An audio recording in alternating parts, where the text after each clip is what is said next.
Today, Professor Garfield is going to talk on 3 approaches to cognitive illusion: Madhyamaka, Yogācāra, and Advaita Vedānta. Thank you so much, Professor, for giving us your valuable time. And I would like to request Professor Adisipali Nataraju to chair the session. Sir, kindly, please. And so over to you, sir. Yeah, thank you, Dr. Munmoon, and on behalf of the Indian Knowledge Systems Center, Assam University, I welcome Professor for this talk. And as we all know, we are well acquainted with his works already. And when it comes to the discussion part later on, we will have a spend time on the lecture and maybe our observations and questions. So one of the only the 30 seconds that the most profound statement ever made by Shankara is supposed to be the first sentence in the Adhyasa Bhashya. When he starts before the Brahma Sutra Bhashya, Sharirika Sutra Bhashya, he starts with those, the distinction between Asmat Pratyaya and Yushmat Pratyaya. That is supposed to be a most profound statement ever made by an Indian philosopher till date. So the interaction between consciousness and the objects, which are represented by the Yushmat Pratyaya and consciousness represented by Asmat Pratyaya. युष्मदस्मत् प्रत्यय गोचरयोः विषय विषयिनोः तमः प्रकाशवत् विरुद्ध स्वभावयोः इतरेतर भावानुपपत्तौ सिद्धायां तद्धर्माणामपि इतरेतर भावानुपपत्तौ युष्मत् प्रत्यय गोचरे विषय अस्मत् प्रत्यय गोचरे विषय निश्चितात्मके युष्मत् प्रत्यय गोचरस्य विषयस्य तद्धर्माणाञ्च अध्यास. And we know the long history of debates between the Buddhist scholars, Buddhist literature, philosophy, and the Vedantins. It's now, I will not take time. Let us all of us listen to the talk by Professor. Professor, now it's up to you, please. Thank you so much. Thank you so much. And thank you once again for having me. It's an enormous honor to be part of this series. And I thank you for your patience in waiting till I could to actually do this. And I'm sorry that I could not deliver the talk last semester. Things were just far too complicated. But I'm here now, and I'm very, very grateful for your participation. As I said a few minutes ago, these are some new ideas that I'm trying out. And a lot of this thinking has emerged from my recent fairly extensive engagement with the work of Krishna Chandra Bhattacharya. And in particular, the ideas that I'm playing with today come from 2 of his papers. One is Shankara's Doctrine of Maya, and the other is Vedānta, Advaita Vedānta and its spiritual significance. The first of which he wrote just before Subject is Freedom, and the second of which was composed just after Subject is Freedom. So they're kind of interesting bookends to that magnum opus. And as I was reading KCB's work, I began thinking a lot about Madhyamaka and Yogācāra and the ways in which his ideas and his own version of Advaita Vedānta, so I'll be focusing on his version, integrates a lot of themes, both from Madhyamaka and Yogācāra. So these are new ideas. They might be wrong. We'll test them out and see what you think. And I'm going to begin by sharing my screen and using a presentation to try to keep me from wandering too much. I hope that's okay with you. And we're going to do that now. And we are going to start the slideshow from the start. And are you seeing the slides now? Is everything looking okay? Yes, yes. Okay, great. So there we are. Maya, moksha, and mind. 3 accounts of illusion. And that's what we're going to be talking about. And as you can see, I'm using presidency as my background because I want a little nod to KCB on all of this, since that's where the ideas come from. this is going to have basically 4 parts. I'm going to begin by talking about the nature of illusion itself as a kind of framework, then talk a little bit about Madhyamaka. Sorry about the typo, I just noticed that. And then a bit about Yogācāra on illusion, and then Advaita Vedānta on illusion, as I say, focusing on Krishna Chandra Bhattacharya's own formulation of Advaita Vedānta, which I find rather fascinating. So we start talking about illusion, and whenever we talk about illusion, we begin talking about snakes and ropes. It's almost unavoidable. And so I, following KCB, am going to take the familiar snake rope illusion as the paradigm in a lot of this talk. When we take the rope to be the snake, we're not hallucinating. We're not visualizing a snake where there is nothing. We're not dreaming. Rather, we're taking one thing that is in fact has its own identity to be something else. Illusion always gets defined in every Indian philosophical system. And I think this is important because it represents a kind of difference between the way in which this term is used in India, the way that it's often used in the West. Always to denote something that exists in one way, but appears in another way. Or as we put it in the Tibetan definition, something whose mode of existence and mode of appearance are discordant from one another. In the case of the snake rope illusion, the rope that we see actually does exist as a rope. That's its mode of existence, but its mode of appearance is as a snake. And it's that discordance between its mode of existence and its mode of appearance that constitutes the illusion. So whenever we think about illusion, we have to think about what's being taken mistakenly and how it's being taken.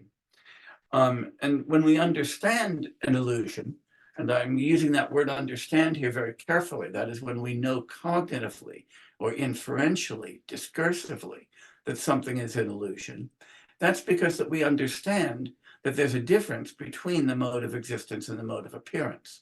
We might still be sucked in by the illusion. So I might be seeing a mirage, and I might know that it's a mirage, know that it exists as a refraction pattern of light, but appears to be water, but still see it as water. Or to take the more familiar Mueller-Lyer illusion, I might see that, I might see the two lines as of unequal length, even though I drew them myself and know them to be of equal length. So it's an understanding of that distinction between mode of existence and mode of appearance that constitutes the understanding of illusion, but it doesn't constitute the overcoming of an illusion. To free ourselves from an illusion, and here I really am using KCB's language, this notion of freedom, is to actually see the thing as it is, to have the mode of existence and the mode of appearance become completely concordant. So in the case of the rope and the snake, to really be freed from the illusion is to simply see the rope as rope. To be freed from the Mueller-Lyer illusion, which would be much more difficult, would be to see those two lines as of equal length, even though they've got the little arrows on each side. So freedom and understanding are slightly different from one another. And if what we're concerned with is some sense of moksha or jivan mukti, then what we're concerned to achieve in our own philosophical practice and possibly our own religious practice is not simply to understand the illusions to which we're subject, but to free ourselves from those illusions. And so when we look at Madhyamaka, Yogācāra, and Advaita Vedānta, we want to try to understand their respective accounts of freedom from illusion, not simply their respective accounts of illusion. So we begin with Madhyamaka. And when I talk about Madhyamaka, I'm generally talking about the Prasangika Madhyamaka system, specifically the system of Madhyamaka as articulated by Nagarjuna and by Chandrakirti.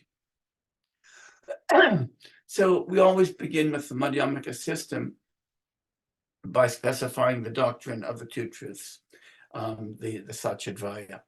And when we talk about the two truths in the context of Madhyamaka, we've always got a conventional truth, a Samvarti Satya or Loka Vyavahara Satya, of interdependent phenomena. That's the truth of the world that we normally inhabit, full of tables and chairs and people and computers and Zoom meetings and all of the stuff that we find around us.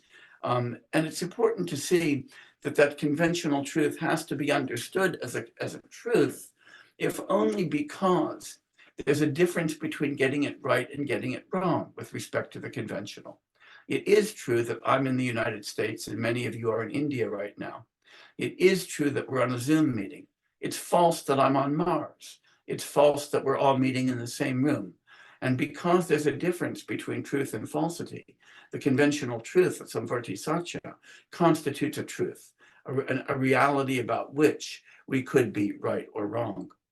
That contrasts in the Madhyamaka system with the ultimate truth, with the Paramartha Satya. And that ultimate truth is the truth that all of the conventional phenomena that we see are merely interdependent, causally dependent, mereologically dependent, conceptually dependent phenomena, each of which, because of that interdependence, is empty of any intrinsic reality. That is, they do not exist on their own, they do not exist substantially, they do not exist essentially, they exist merely conventionally and on interdependence. And it's important that when we understand the relationship between the two truths from the standpoint of Prasangika Madhyamaka, as it's articulated in Mula Madhyamaka Karaka and Madhyamaka Avatara Bhasya, the two truths have a complicated relationship to one another. On the one hand, they have an ontological identity. That is, the ultimate truth is not ontically distinct from the conventional truth.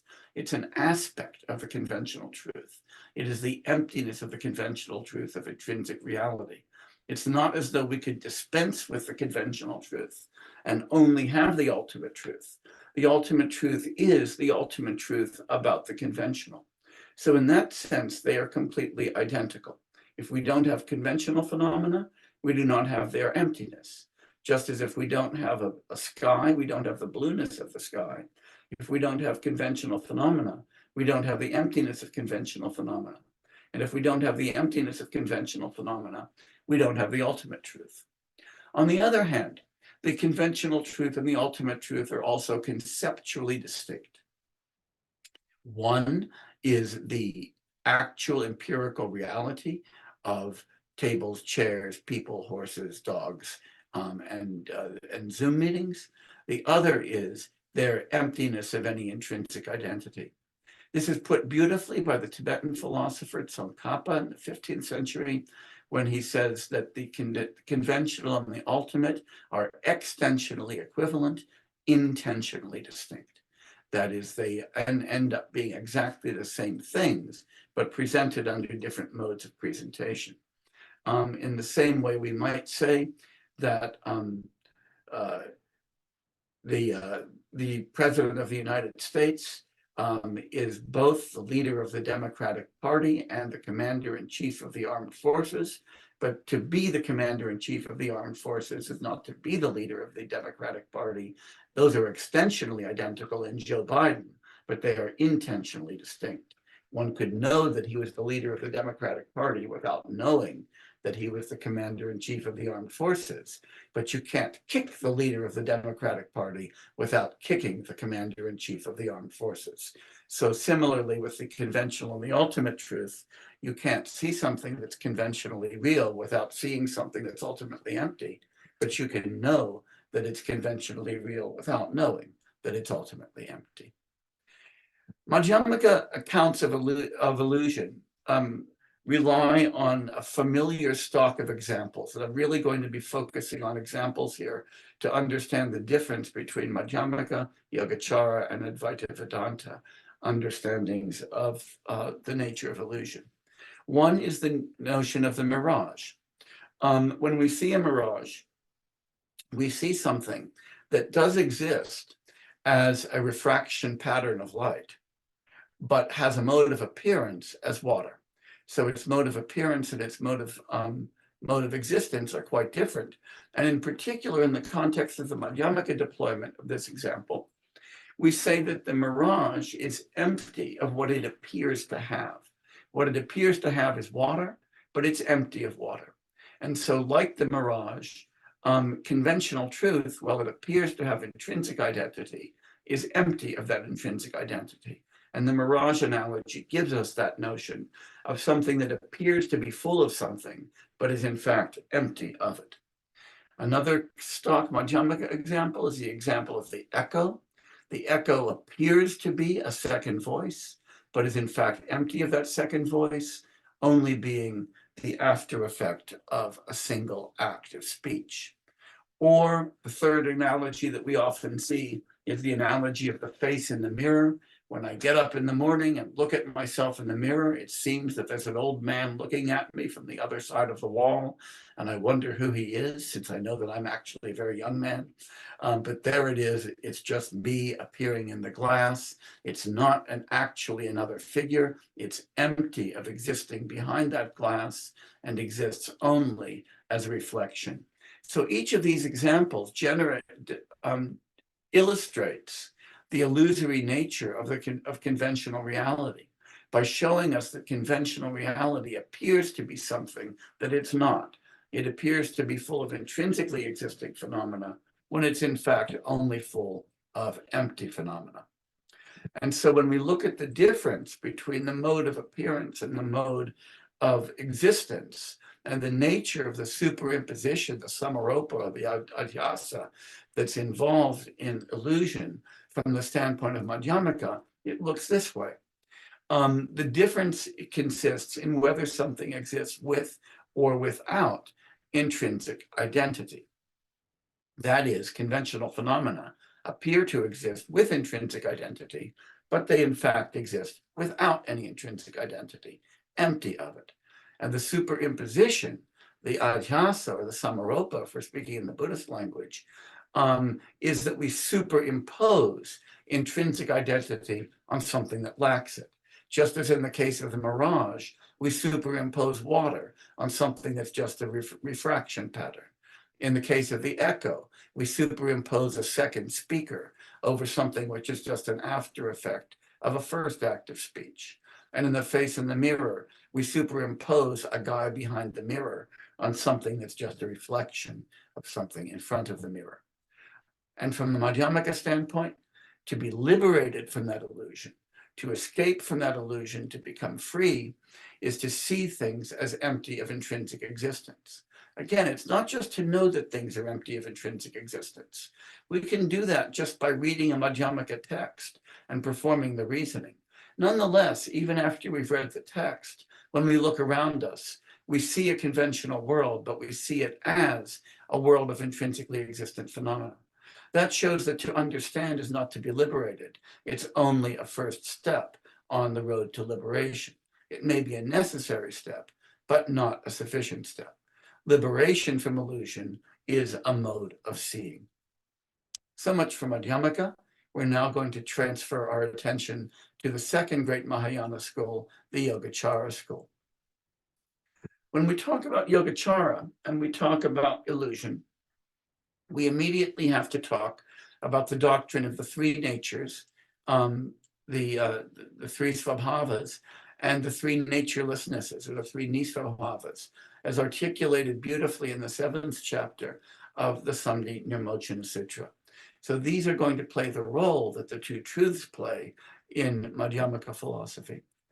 The first pairing of this is the imagined nature, the parakalpita svabhava, and the naturelessness with respect to characteristic, the lakshana nisvabhava.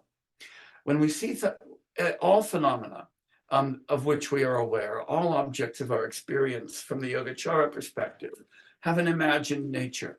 That is, we imagine them to exist dually, to exist outside of our consciousness as independent objects in the world that have the natures that we perceive them just by themselves without our perception. But in fact, Yogācāran scholars argue these things are natureless with respect to the characteristics we take them to have. So for instance, I take the sky to be blue, or I take an apple to be red. But in fact, that blueness and that redness are perceptual cognitive constructions of my nervous system in reaction to those things. In reality, there's no redness on the apple, no blueness in the sky. The redness and the blueness are projections of my own mind. The sky is natureless with respect to blueness. The apple is natureless with respect to redness. But each of them is imagined as an object of experience as having those characteristics. If I don't imagine them as having those characteristics, I'm not perceiving the sky, or I'm not perceiving the apple. But I should understand that in fact that perception is illusory. It's a projection of characteristics that I construct in my own mind onto things that I take to exist independently of that mind. The second nature is the dependent nature, the paratantra svabhava, and causal naturelessness, naturelessness with respect to production or causality. Again, all of the phenomena I experience, whether apples or skies or cows or tables, only appear as objects of my experience in virtue of a complicated set of causal processes that involve not only things external to me, but also my own sensory organs, my own sensory consciousness, and my mind. And if I don't understand that entire causal stream, I don't understand what it is for something to be an object of my awareness. And what that means is that the things that I see do not have the natures I take them to have.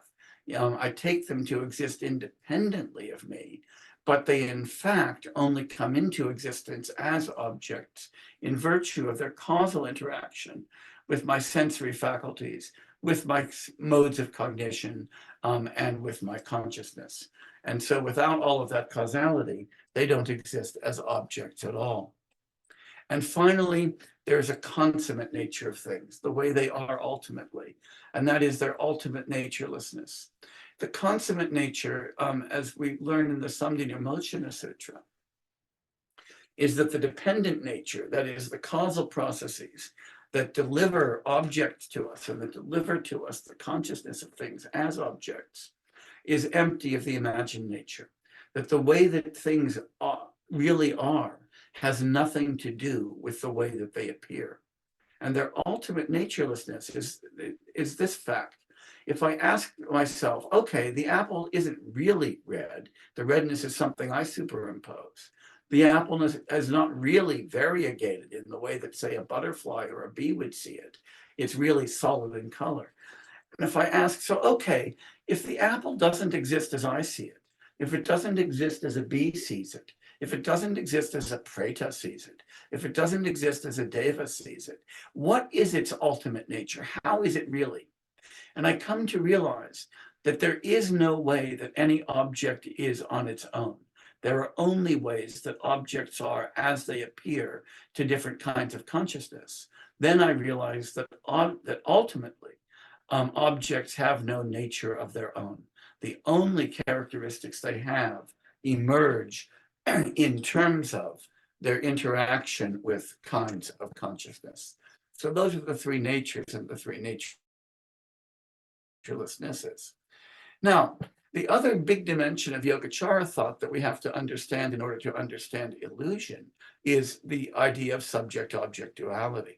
Because the first dimension of illusion that we encounter, the one that we've just discussed, is that things appear to have the natures that our senses deliver them as having, even though they don't actually have those natures. The imagined nature is absent in the dependent, and that is the consummate. But they also appear to us to have subject-object duality. That is, when I look at an apple or when I look at my computer right now, it appears to me that the object that I see is independent of my subjectivity and exists with its characteristics independent of that subjectivity. But Yogācāra reveals to us experience is primordially non-dual.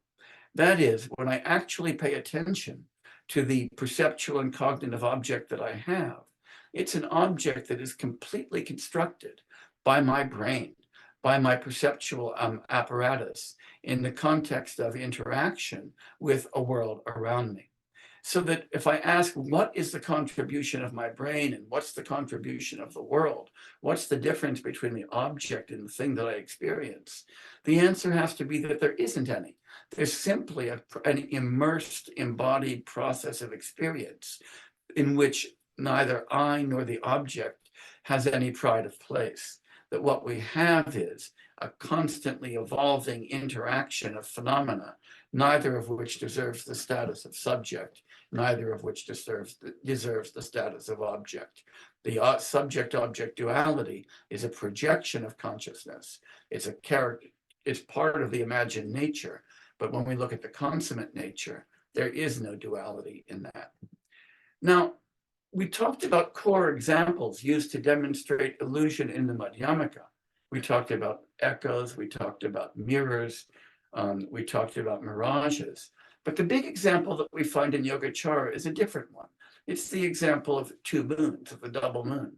And that double moon example is deployed in many different ways. I want to talk about just three of them to get a flavor for how Yogācārans understand illusion very differently. One example is the familiar example of the moon being reflected in the water. So when we look at a beautiful still pond on a moonlit night, we look there and we see the moon in the water. And there we have an illusion because it appears that the moon exists in the pond. But in fact, the reflection of the moon is empty of any moon. That's a beautiful example of the imagined nature. That is, we look at the moon and it appears to exist as an external object, but it's actually internal to the reflection. But there's a second way the moon example gets used.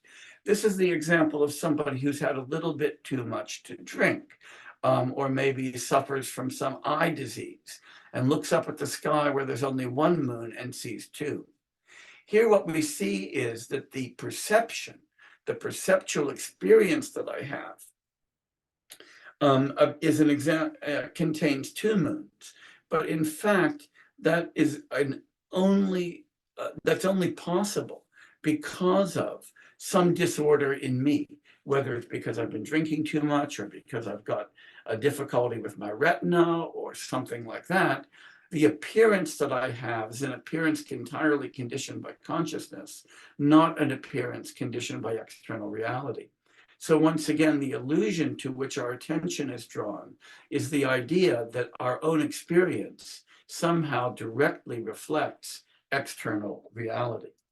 But the third and the deepest way that this is deployed, and this is discussed beautifully by the 18th century Tibetan scholar Gugtang Rinpoche, is the example of the moon in the mirror. And Gugtang does this very beautifully, where he says, when you look at the moon in the mirror, you think that you see two things. You think that you see a mirror and a moon reflected in it. But in fact, you only see one thing. You see a mirror reflecting a moon. There aren't two things, the mirror plus the moon in the mirror. There's exactly one thing. There's a mirror that has the characteristic of moon reflection. Similarly, he says that when I examine my own awareness and my own cognition of what appear to be external phenomena, it appears to me that there are two things, my cognition and the external phenomena. But in fact, all I have is a cognition that has the aspect of external phenomena. And the moon in the mirror, therefore, illustrates beautifully the primordial non-duality of experience and the fact that I project a duality on it. My experience is just experience. When I attend to my experience, I take it to be the experience of a subject plus an object, like a moon, a mirror plus a moon in it. But just as the duality of moon and mirror is illusory, the duality of subject and object is illusory as well. So when we look from the Yogācāra point of view at the structure of illusion, we see that illusion looks very different from how it looks from the Madhyamaka standpoint. That is, here, the difference between reality and the superimposition is the difference between something that's primordially non-dual and something that's dual. And so what that means is that when I superimpose, when I'm involved in the adhyasa or the samaropa, I'm superimposing duality on that which is non-dual. Whereas in Madhyamaka, I was superimposing intrinsic reality on something that lacked it. Similarly, I'm superimposing the idea that something has a nature on something that has no nature. I'm superimposing the imagined nature on something that is ultimately natureless.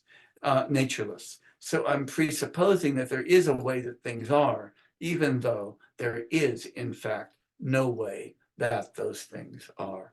So we see that Madhyamaka and Yogācāra give us slightly different examples and slightly different analyses of illusion. And we might put the point this way. Madhyamaka gives us a metaphysical analysis of illusion and argues that the difference between reality and illusion is metaphysical, that I understand things to have a nature different from that in which they actually have. Whereas Yogācāra gives us a phenomenological account of illusion. It tells us that our experience appears to exist in one way, but in fact exists in another. And I'd like you to hold that difference in mind, the difference between a metaphysical analysis of illusion and a phenomenological analysis. Because what I'm going to argue is that Advaita Vedānta, as presented by K.C. Bhattacharya, actually integrates these two. So now we'll talk about Advaita Vedānta and how we can see the rope as a snake and then manage to correct that error. So now we're switching from the Buddhist world of the classical Indian period to Advaita Vedānta as it's seen in the context of modern Indian philosophy. So K.C. Bhattacharya, in these two essays, again, the two essays with which I'm concerned are Shankara's Doctrine of Maya and Advaita Vedānta and its spiritual significance. He shows us how the rope-snake illusion, and he calls this the only real analogy for illusion, illustrates how it's possible for us to experience illusion, but that it's also a metaphor for the idea of cosmic illusion and how we can free ourselves from that cosmic illusion. So it becomes a metaphor both for the metaphysical status of cosmic illusion, but also for the phenomenology of actually freeing ourselves from that illusion, not merely coming to understand it. And when we look at KCB's analysis of the rope-snake analogy, we see that it's got several stages. At stage one, that's the one where we actually see the rope as a snake and we leap back in horror. We take the rope to be a snake. We believe in the snake, and this is really important. This is K.C. Bhattacharya's language, where belief is always a believing in. It's not an explicit thought. It's a just presumption of the nature of the thing. We believe in the snake, that's why we're scared, but we don't believe in a rope because we would not be scared of a rope. At stage two, our belief is corrected. Now we turn on our torch and we aim it and we say, oh my gosh, it was just a rope. So now we perceive the rope as a rope. But the thing is that at stage two, the snake is still intentionally present to us. That is, when I first shine my torch on that rope, I say, oh, it's just a rope. It's not the snake. And when I say to myself, it's not the snake, there has to be a particular snake that it's not. That is the snake that I believed in a moment ago. It's not that I believe that there's no snake in general here. It's not that I believe that ropes aren't snakes. It's that I believe that that snake that scared me a moment ago is not that rope. So at stage two, even though I now know that there's a rope, the snake is still lurking in my consciousness as that which the rope is not. And the snake here is present as a non-existent object in which I once believed. As KCB says in Shankara's Doctrine of Maya, it's a real illusion. That is that it's even at stage two where I know that there's a rope, I'm saying, it's a rope, not the snake.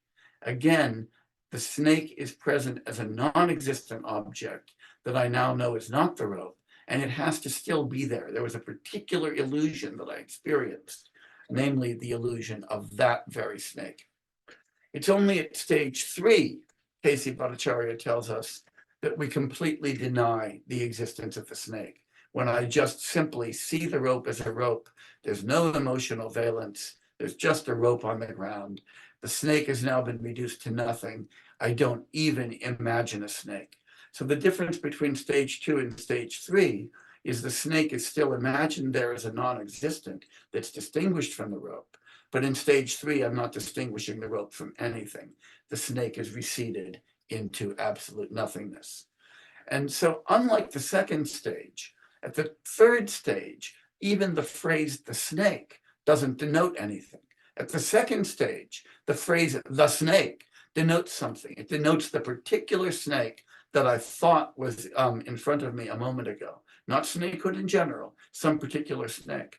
At stage 3, there is no use for the expression the snake.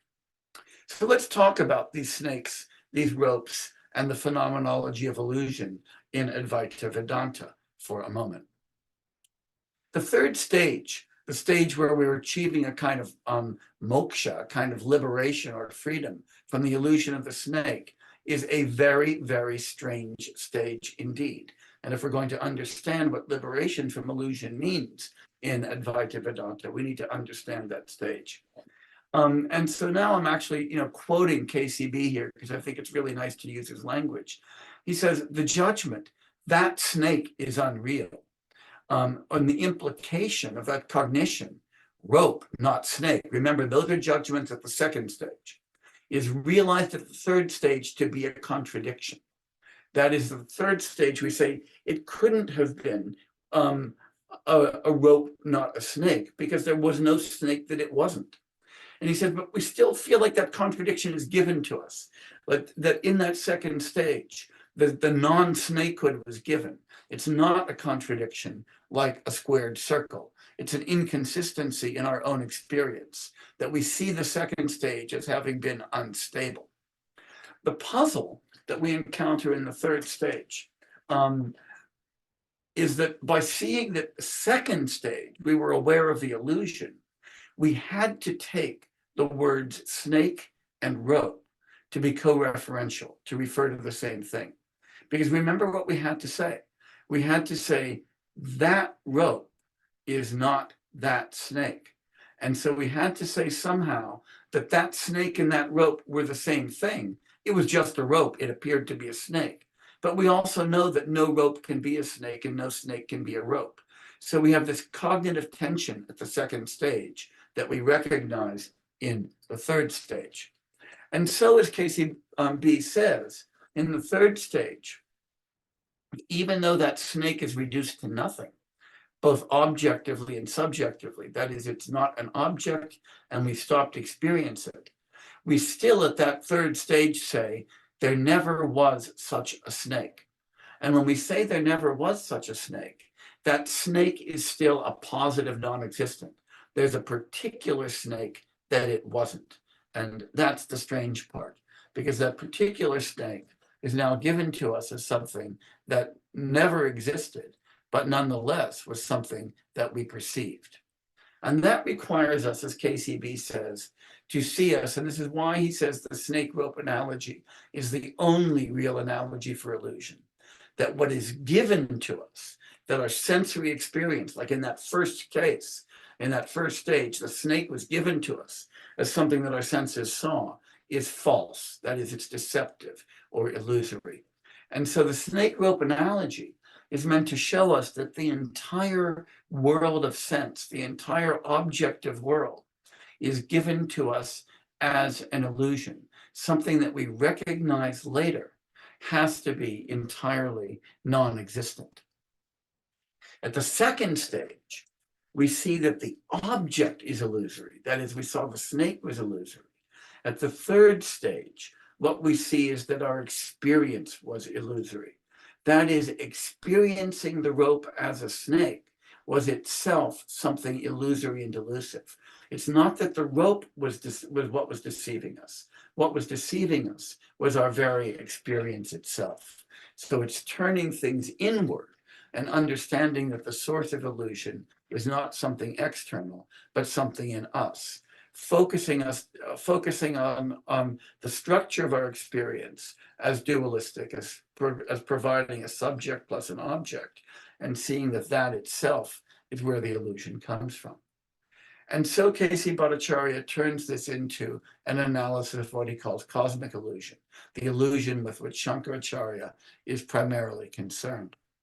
At the first stage, where we're thinking about cosmic illusion, he calls this the correction of uncritical thought or of naive understanding of reality. So at the first stage, I take reality naively to exist just as I experience it, as the Yogācāra suggests that we do with respect to the imagined nature. I look around, I see red apples, and I think not only are they really red, but that that red is independent of my perceptual processes. It would be there even if I didn't see it. And that the apple itself exists as an object, just as it appears, independent of me. My subjectivity could be there without the object. The object could be there without me, that the subject-object duality is real, and that my mind simply presents the world as it is. That's the concrete stage. So when we come to the analogy, what appeared to be just a perception of a snake is seen, once I recognize this level of cognitive illusion, to be just a cognitive event.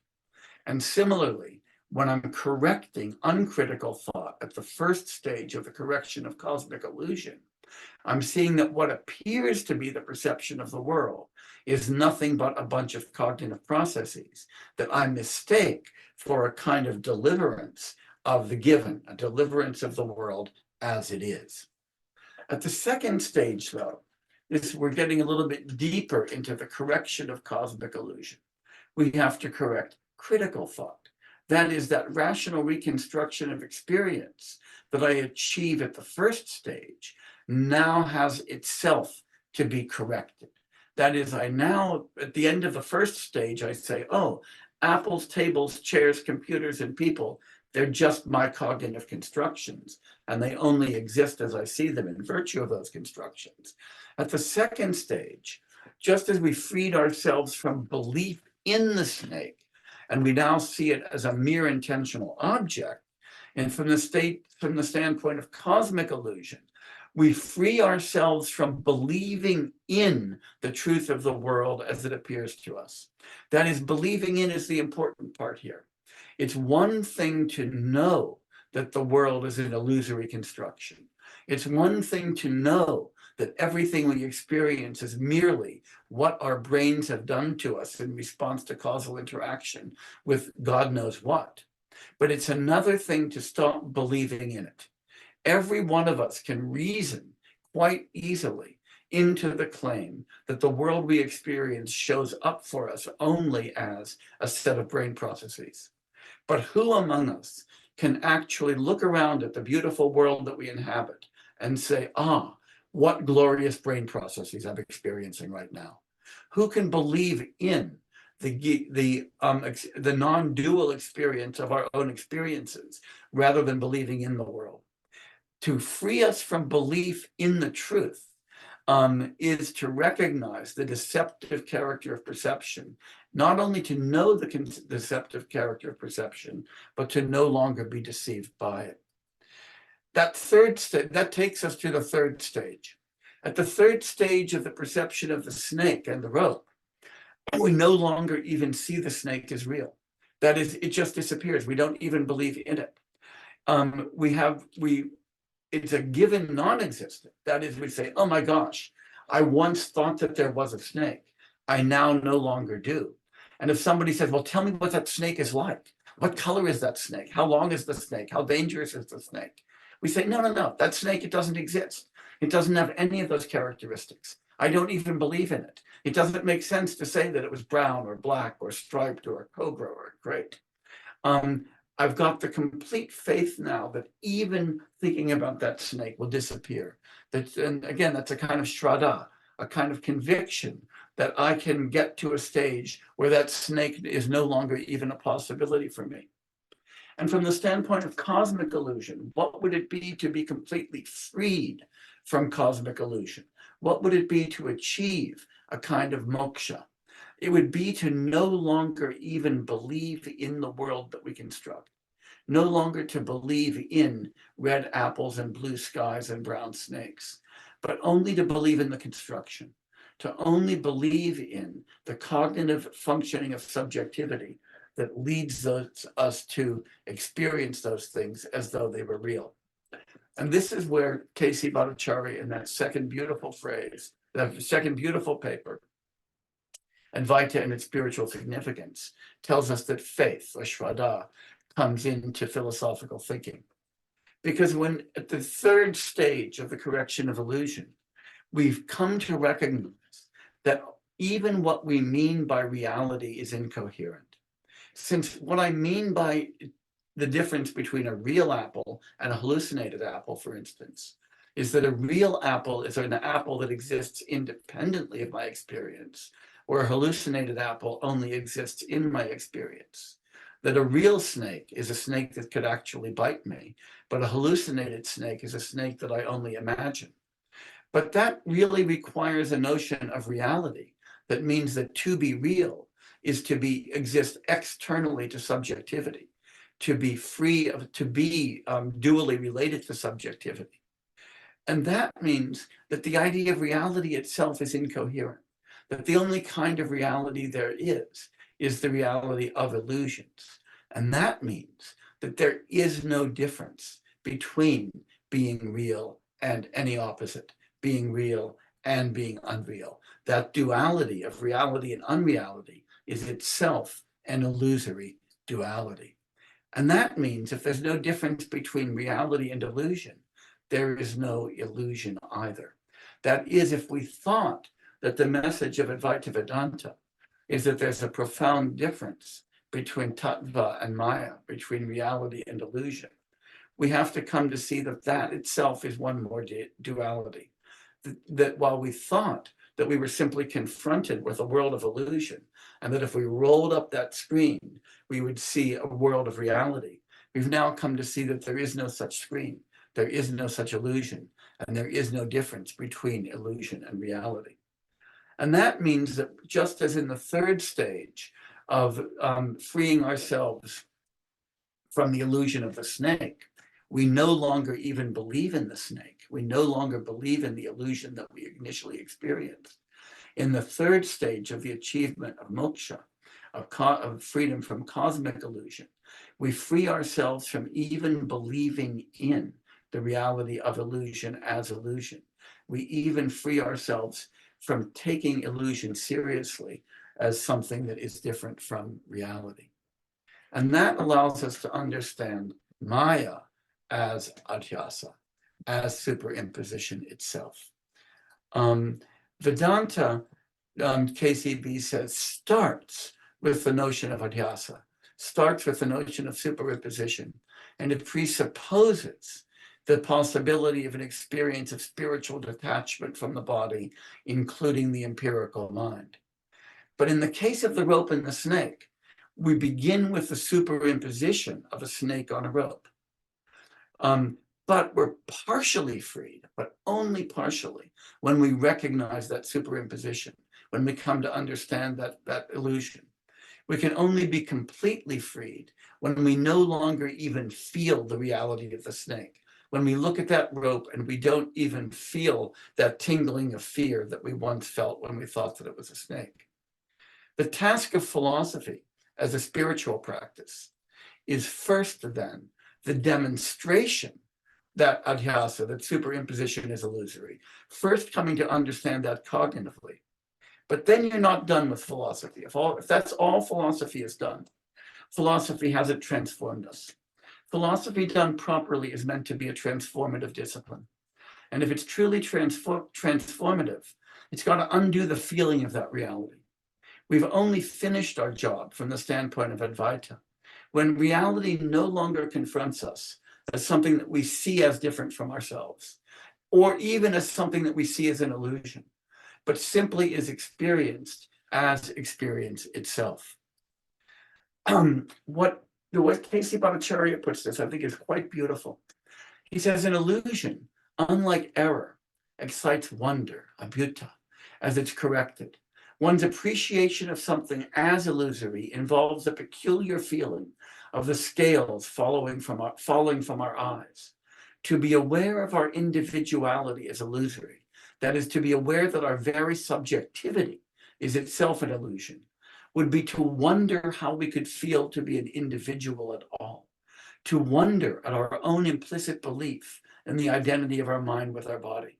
Somebody can take identity to be illusory only if he feels it to be impossible and yet cannot deny its appearance.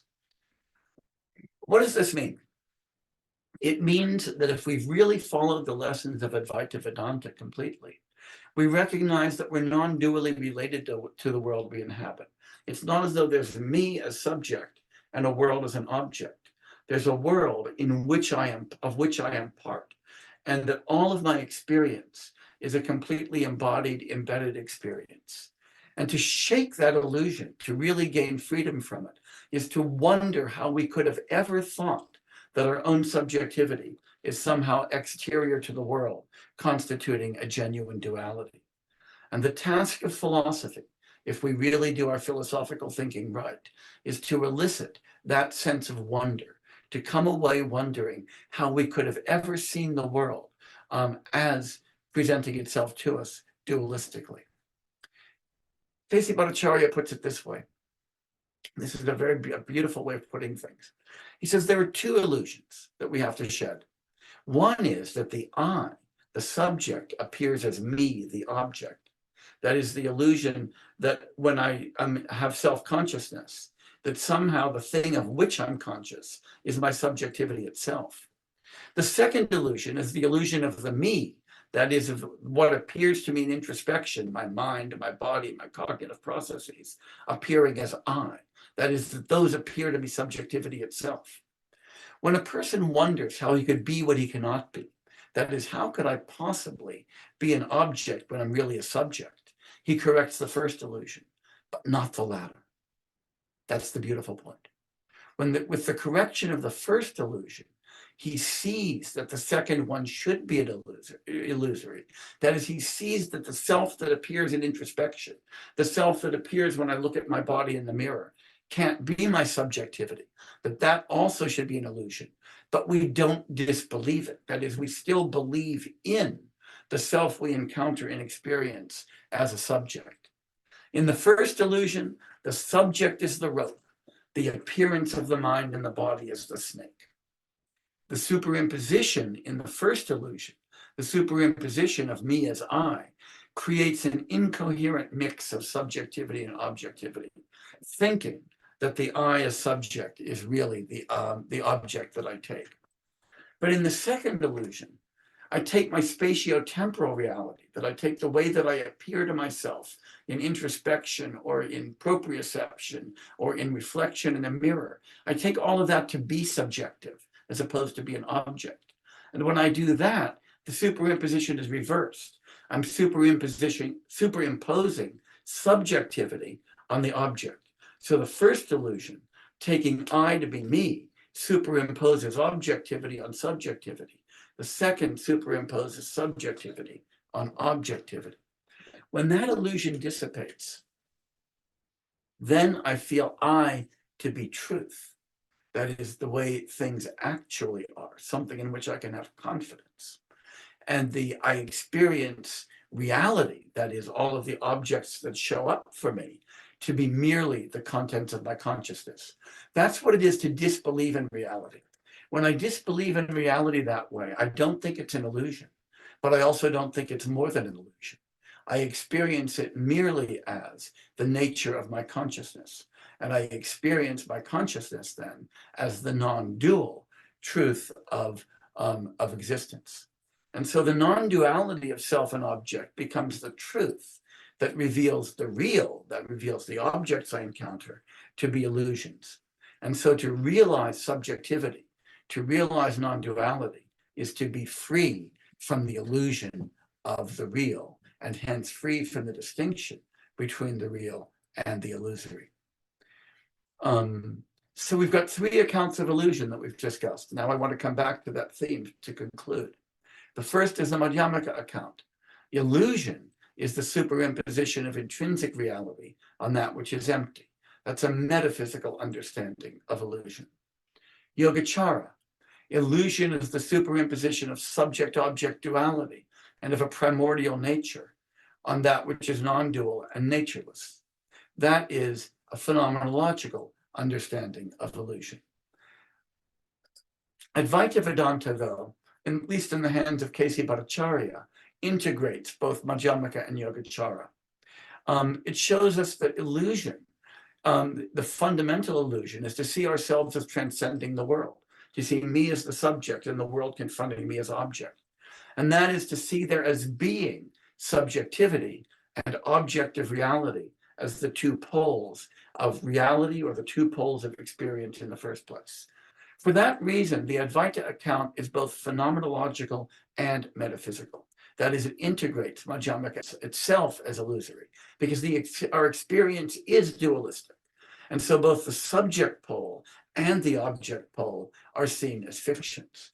So another way that we might put this is, if we were to begin with the duality between Buddhist conceptions of illusion, Buddhist conceptions of non-duality, and Advaita Vedanta conceptions of illusion and non-duality, that duality between Buddhism and Advaita Vedanta may itself be one more philosophical illusion. On this view, moksha is the realization that there is no experience at all without illusion, so that all experience is illusory. And our task is to free ourselves from the notion that experience can be any more than that. We are always seeing nothing but ropes as snakes. But that doesn't mean that the ropes are real and the snakes are unreal. That means the category of reality and unreality is itself one more illusion. Thank you very, very much.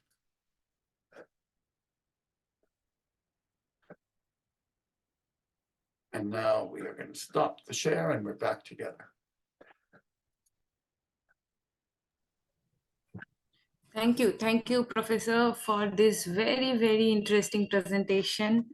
You have enriched us so much, and it's a very, very debatable, very complex concept and highly debatable concept. And the way you have presented it, starting from Madhyamaka, then Yogācāra and Advaita point of view, about the very nature of illusion. It's very interesting, and I believe now we can have some questions from our participants.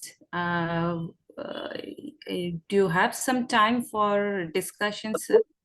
Yeah, thank you so much. So now it's open for discussion. I request our participants, please come on video, and you can state where, raise your question, queries, doubt, anything, please.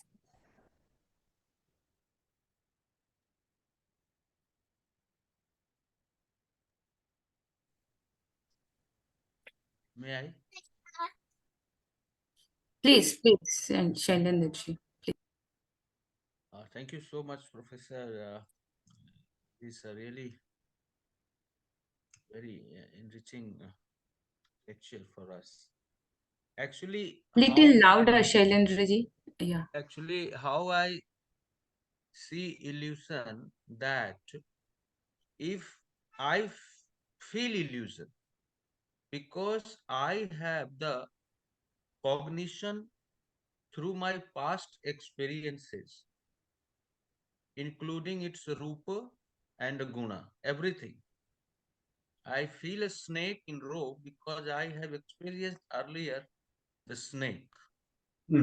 What will happen to me if I see a new object, what I have been never experienced or known to me, and then I can't imagine even illusion ever. So in this case, our illusion is a created illusion. So again, my question is that why we indulge in illusion? We know everything. Why we indulge in religion? Why we impose illusion upon our cognition? I think that's a very profound question. And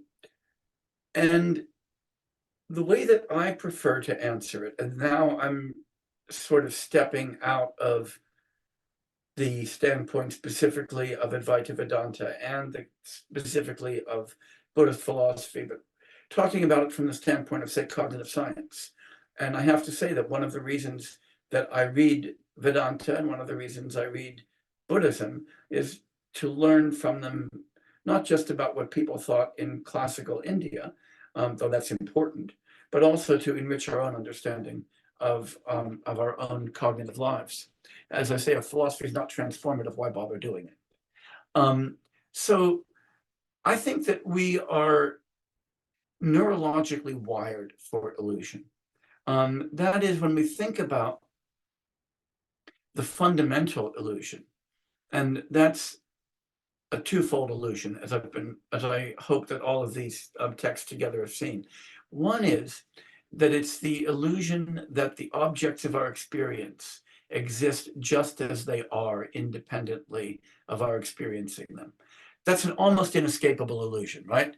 You look at that red apple and it just looks red. You look at that blue sky and it just looks blue. You look at the yellow banana, it just looks yellow. Even if you know, as we all do, that the color is something we're constructing in our minds, that the experience, the texture, the shape, everything's constructed here. That illusion's inescapable. The second aspect of that illusion, the one to which the Yogācārans and Shankaracharya draw our attention most forcefully, but also KCB, is the illusion of subject-object duality. That is the idea that I'm not in the world, but that I see the world, that I act on the world, but that somehow my own subjectivity and agency stands outside of it. The beautiful analogy for that is the one Wittgenstein uses at the end of the Tractatus, when he says we experience ourselves like the eye in the visual field, that the eye doesn't see itself, but it has to be presupposed outside of the visual field, right? Those fundamental illusions, I think, are wired into us.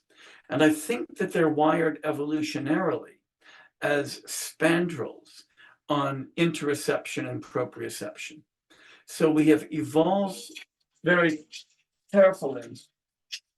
Hold on, there we go. I had to get rid of a phone call. We have evolved evolutionarily to be aware of our location in space and time, to be aware of our ability to act, to be aware of our relations to others, because if we weren't, perception and action would be uncoordinated. And I think that it's a byproduct of that we've evolved to see ourselves as fundamentally different from everything else, as the subject, as the agent. And while that has survival value, it's worth remembering that evolution did not design us in order to get the world right. It designed us to live long enough to reproduce and to raise our young to the point where they could reproduce. And it's probably easier to do that with a perceptual and conceptual system that represents the world dualistically and that represents external objects as fundamentally real, than one that represents dualism as illusory and external objects as illusory. And so philosophy might be trying to undo something that has survival value in order to get at truth. I take it that it's our job to get at truth, not to kind of reify reality. But I think that the real story about the pervasiveness and the inescapability of illusion has to be an evolutionary story, because in the end, we're animals. We're animals that discover that we're subject to illusion. And if we want to know why that's so, we ought to pay attention to our own neuroscience and to its evolutionary history. And I think that's where we turn the job over to the scientists. I hope that's helpful.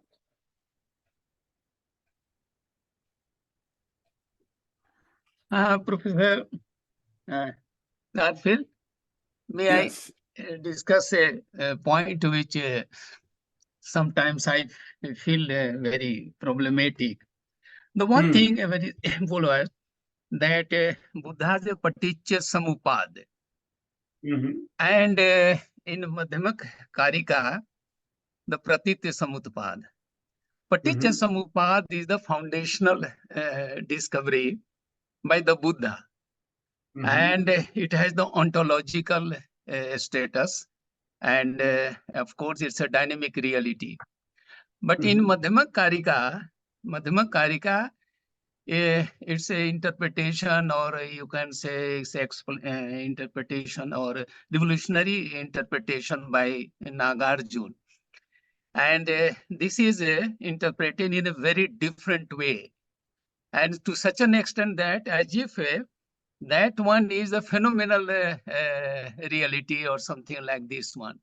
That is one thing. And without that, I can't move from early Buddhism to Madhyamaka. And another one is that, which is for me, only a few days back, I was reading that Vigyapti Matrata, but and then you have Yogācāra, Vijnanvad, or Vigyapti Matrata. Vigyapti Matrata is so problematic for me also, where illusion is very much hidden there. And let me give the example that there are different levels. For example, waking status, which has material objects, and so far as the dream is concerned, it is only in the mind. And awakening with the ultimate reality without a prapancha. So, I mean, here I feel that the sphere of material objects is a consciousness only, or pragati bhavata. So this kind of, this, I'm very confused about this one, or a little bit clarity. So illusion in this case, if I take all these things which are interrelated, so if you kind of highlight on this one, so for the Vigyapti Matrata is concerned. And what is the relationship? Because in your presentation, Yogācāra is emphasized as very much, and which is Samadhi level, for example, which is, I have not found any formula in the Yogācāra. There are materials, of course, but I have not read it. So if you can please clear it, or if you feel that Vigyapti Matrata Siddhi is full of illusions or some kind of treatment of this one, all sorts of things. Maybe that I'm not clear enough, of course. So two points, these 2 points, Paticca Samuppada, Pratitya Samutpada. How can Nagarjuna challenge Buddha's discovery? How can? I mean, this is very, for me, it's a very challenging revolution. Okay, please. Okay. So I can comment on each of those briefly. The first one, I don't believe that Nagarjuna's understanding of Praticca Samutpada is inconsistent with that of early Buddha's teaching at all. The Buddha argued that all phenomena are dependently originated. And Nagarjuna accepts that completely. If you look at the 40th shloka of chapter 24, he says, whoever understands Praticca Samutpada understands suffering, its cause, its release, and the path, that everything is dependently originated. What Nagarjuna does is, in fact, emphasize that scope in arguing that emptiness, that shunyata, is also Praticca Samutpada. And so I think that Nagarjuna is reinforcing the Buddha's teaching, not saying anything revolutionary or inconsistent with it. As to the second, when we talk about Vijnanvada or Yogācāra and the conception of illusion that's operative there, I think that it's really important to focus on the Samdhinirmochana Sutra, which is really where this is articulated most clearly, and most clearly in chapter 7, the questions of Paramattha Samagata. There, it's made clear that the sense in which all phenomena are illusory is that they are all experienced as dually related to subjectivity. The illusion is the superimposition of subject-object duality. The other way that it's put is that the illusion is the superimposition of the imagined nature on the dependent nature, and that reality is the absence of the imagined nature, the absence of the parakalpita svabhava in the paratantra svabhava. That's what the paranishpana svabhava is. And so the adhyasa, the superimposition in this case, the illusory superimposition, is taking the qualities that we imagine things to have and superimposing them on the things themselves. And in that sense, I think it's very important to see Yogācāra as distinct from Madhyamaka in the following respect. Not that Madhyamaka argues that things are real and Yogācāra argues that they're not, but that Madhyamaka gives us an ontological analysis of emptiness and of the illusion of intrinsic reality. And Yogācāra gives us a phenomenological analysis of how we perform the superimposition of intrinsic reality on things that lack it. And so I don't think that there's a tension between those two. I think they're asking different questions. Madhyamaka is asking the question about the fundamental nature of reality. And Yogācāra is asking the question, okay, then what's the nature of the illusion and how do we actually perform it and why? And the last one, just one sentence that I have very, actually now I was just struggling with this one. I read your books and articles also, and of course I benefited. But at the same time, let me say like this, what if I have understood? And one thing is very clear so far Nagarjuna is concerned, that he has no pratigya, okay? That is clear. And that's why he has no point of view. But you see, if he stops at the level of prapancha shunyata, for example, the emptiness of all, and this means he is living something, and he takes a position of a point of view, but he is not explaining or describing, is it? But he is holding a position, but not explicitly. Well, the question about pratijñā was not the topic of this talk. So I'm not going to go deeply into it. I've written about that elsewhere.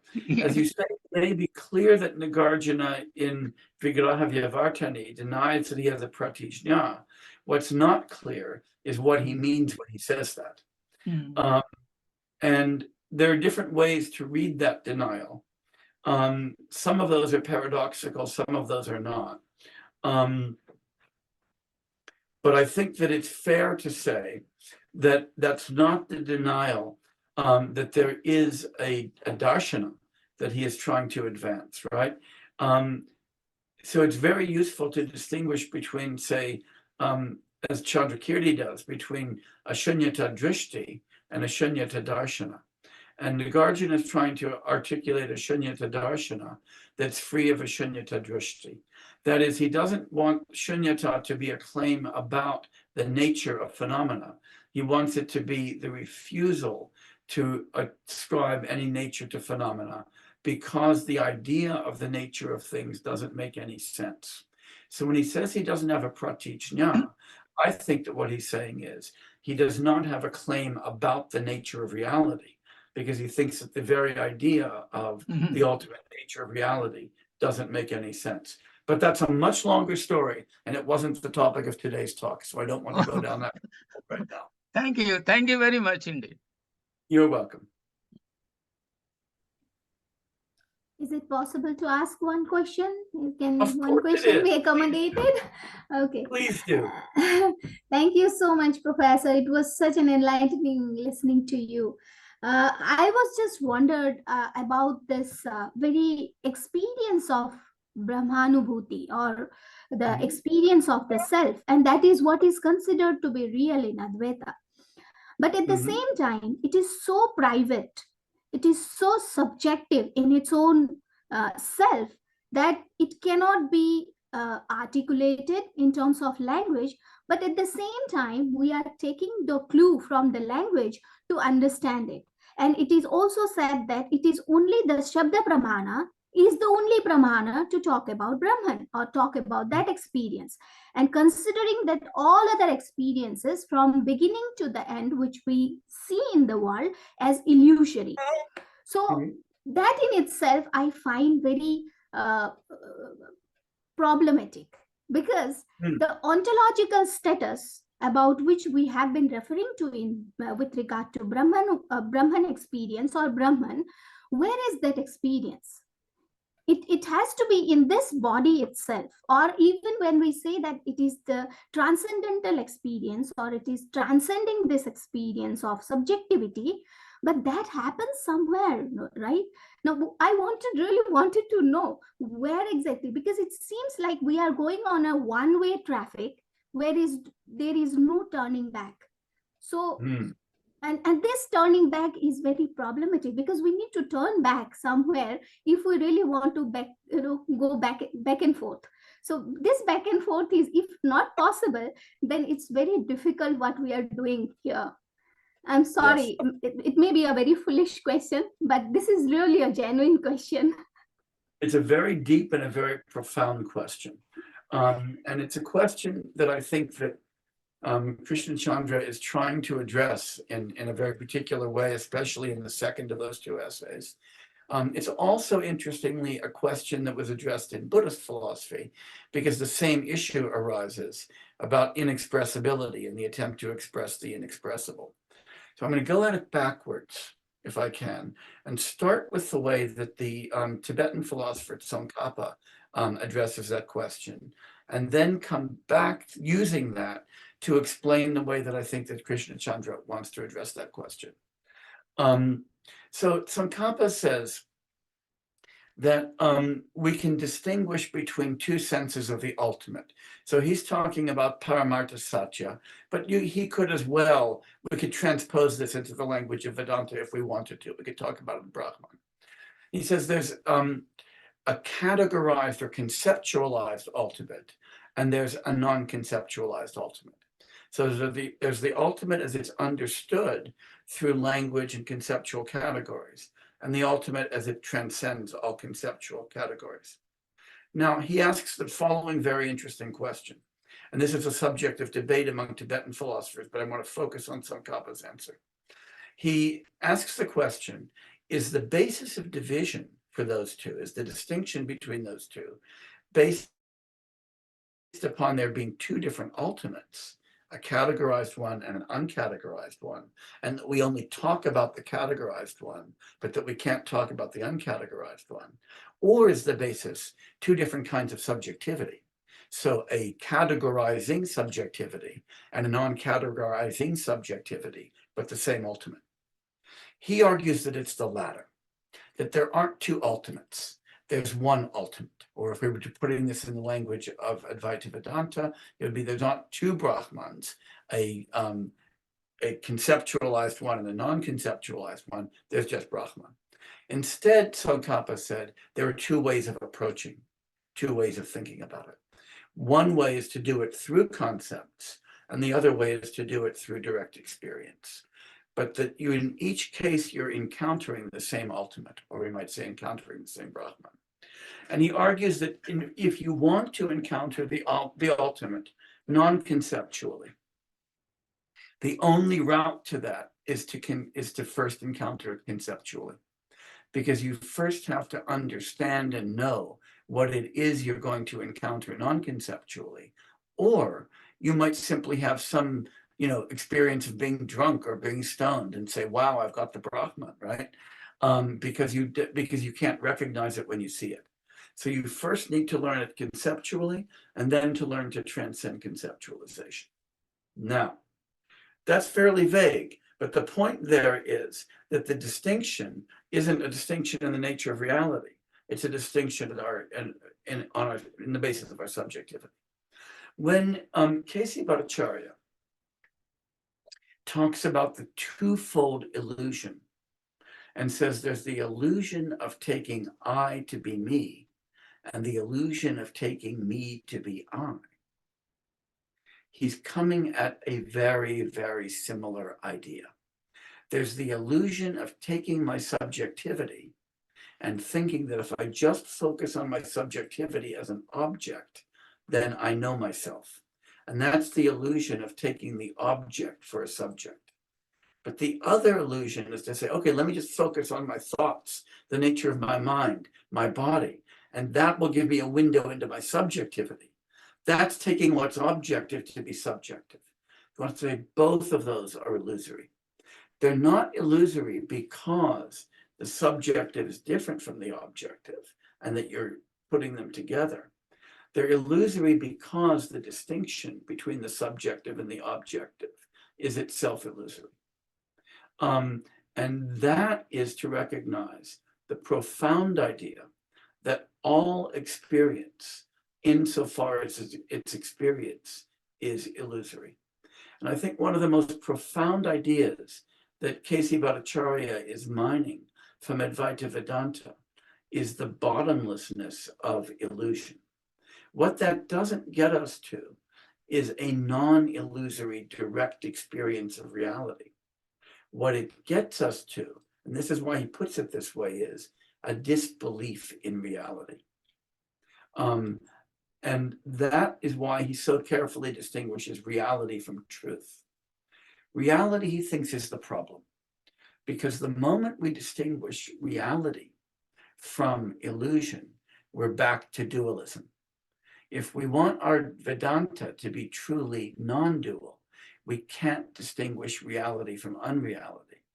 And it's that non-difference of Maya from Tattva that is truth, that is Sat. And so the idea of Sat here is the idea of no longer believing in illusion, but recognizing that whenever we experience, we're subject to illusion.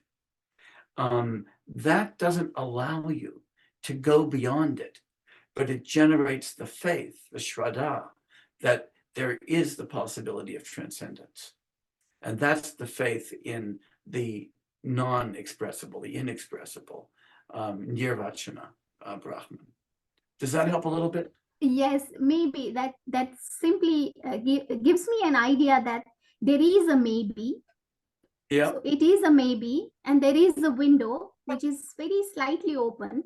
So, and then now perhaps we need to peep in through that. That's what I think is the. But he anyway wants you to remember that that window is only a window of shraddha. It's Exactly. not a window of knowledge. Exactly. And that's why he thinks that Advaita Vedānta, and I think I would put it this way, not just Advaita Vedānta, but philosophy more generally, has a transformative spiritual significance, not just a discursive significance. And that our goal in doing philosophy is to be transformed in the way we experience the world, not just in the way that we know the world. But that's something in which that requires shraddha. Does that help?